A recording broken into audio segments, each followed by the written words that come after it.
Hi there, rock fans. Welcome back to the channel. I am your host, Steven, and thanks so much for tuning in.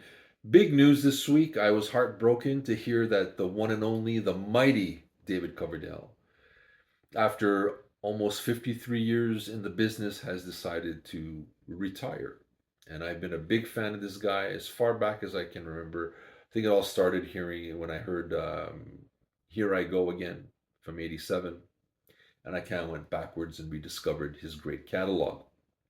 He's 74 years old. His first big break was stepping into Deep Purple and replacing Ian Gillan, and they did 3 albums together. He had a hard time. This is his first major gig, and you have to understand rock fans at that time, when an original member left and you're the new guy, they're going to give you a hard time. And he had a hard time convincing the fan base. But he had his own style. They brought a little bit more, a different kind of take, a little bit funkier and blues on here. Him and Glenn Hughes, who's another favorite of mine, were on here, and their vocals together were outstanding. I like to go over some of my favorite albums from Mr. Coverdale over the course of his 53 career, almost 53-year long career. They're in no particular order, so bear with me. This is what I think you should listen to. If you've never heard of this guy, you need to go back and give these a listen. So first off is this solo album, and I say first off, but again, no particular order. This was released in 2000. A lot of people at first were saying a little bit more ballad heavy, but it just showed a little bit more of a vulnerability side to him, and I thoroughly enjoyed that. Favorite songs: um, "Love Is Blind," "Slave," "Cry for Love," "Midnight Blue," "Too Many Tears," "River Song." Solid album. Surprise for me, I'm usually not a diehard fan of acoustic records, especially when they're going back to songs that I know were rockers or something. I like the original versions, but Stalkers in Tokyo from '97 with Adrian Vandenberg and David Coverdale, very intimate set, very stripped down. You can hear the vulnerability in his voice in here. He's really loving singing these songs, and I fell in love with a couple of other songs that I didn't expect to fall in love with again. Like different versions. Usually, I like the originals. I always now I'm kind of perplexed on which version to put on my playlist. But Sailing Ships, this acoustic version, outstanding. Soldier of Fortune, gut wrenching. Don't Fade Away, Love Ain't No Stranger, just a beautiful, intimate set of songs that showcase, as much as he is a great vocalist, there's an intimacy behind all of it, and a love for the music. Do yourself a favor, search this out. 2011's Forevermore. This is Whitesnake, their newest incarnation. Um, love this album. This is probably my favorite of the modern day Whitesnake albums. Um, Greatest hits package from an alternate universe. Almost every song on here is stellar. Steal Your Heart Away. Love Will Set You Free is one of my favorite all-time songs from Whitesnake. Easier Said Than Done. Tell Me How. I Need to Shine a Light. One of These Days. Love and Treat Me Right is phenomenal. The title track is over 7 minutes long, but it is epic and grandiose, and it blows me away every time I hear it. I get goosebumps. You need to hear this once in your life. His return to making albums after a long, long, long kind of sabbatical. Um, Good to Be Bad. This is still Good to Be Bad because it's the special edition where it has the remix and the remaster. So forgive me. Yes, I understand it says still, but it was originally called Good to Be Bad. A little bit more modern sounding. He was trying to, I think, kind of show that Whitesnake could be modern. A lot of fans didn't like it. I enjoyed it. Best Years, phenomenal album opener. Can You Hear the Wind Blow? Lay Down Your Love. Good to Be Bad. Summer Rain. The only song, Call on Me. Solid record. A little, maybe too modern for some Whitesnake fans, but nonetheless, it's a great album altogether.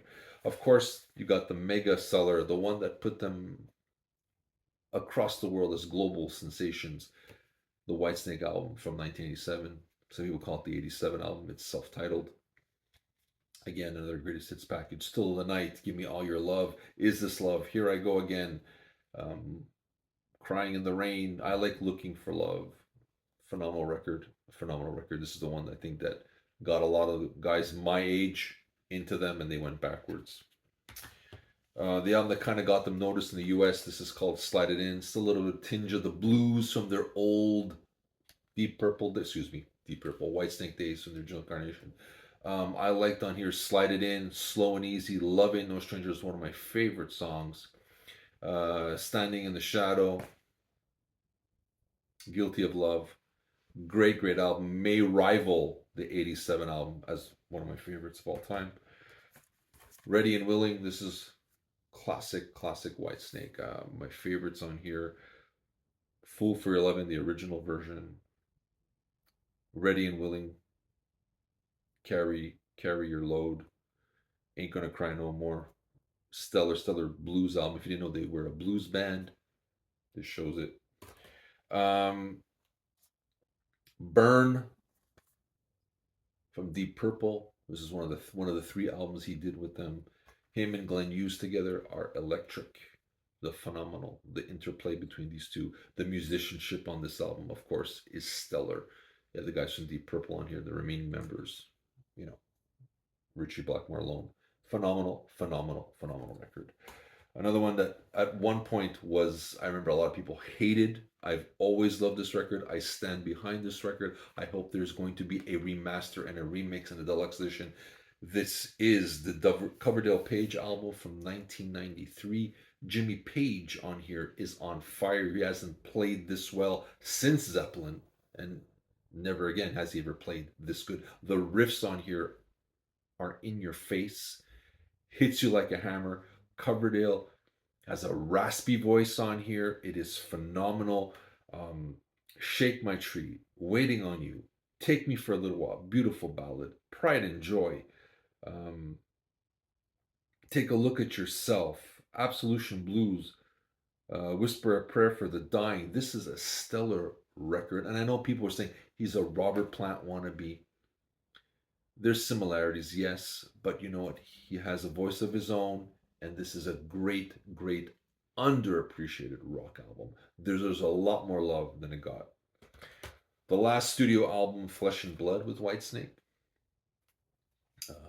Flesh and Bone. I said Flesh and Blood. Flesh and Bone. Excuse me.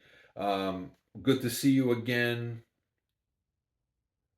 Shut Up and Kiss Me. Hey You Make Me Rock Hard. When I Think of You. Trouble Is Your Middle Name is my favorite on here. Sands of Time is stellar. You know what? A lot of guys end their career on an album that's kind of a Not this guy. This is a great album. It may not be their best, but it in no way takes away from the legend of Whitesnake. Stellar album. Solid, solid, solid. This is the first album I bought of the original Whitesnake, or the old school blues band. It's Come and Get It. It will always be on my list of my favorites. Come and Get It. Hot Stuff. Don't Break My Heart Again is one of my absolute favorite tracks ever. It's on every playlist, and it has to be. Another one is Child of Babylon. Stellar, stellar album. Owe it to yourself to listen to it once. Those are my picks. I just want to thank Mr. Coverdale. You have so many albums that were part of the soundtracks of my life, and I will never forget the day seeing you open up for Motley Crue for the Girls, Girls, Girls tour.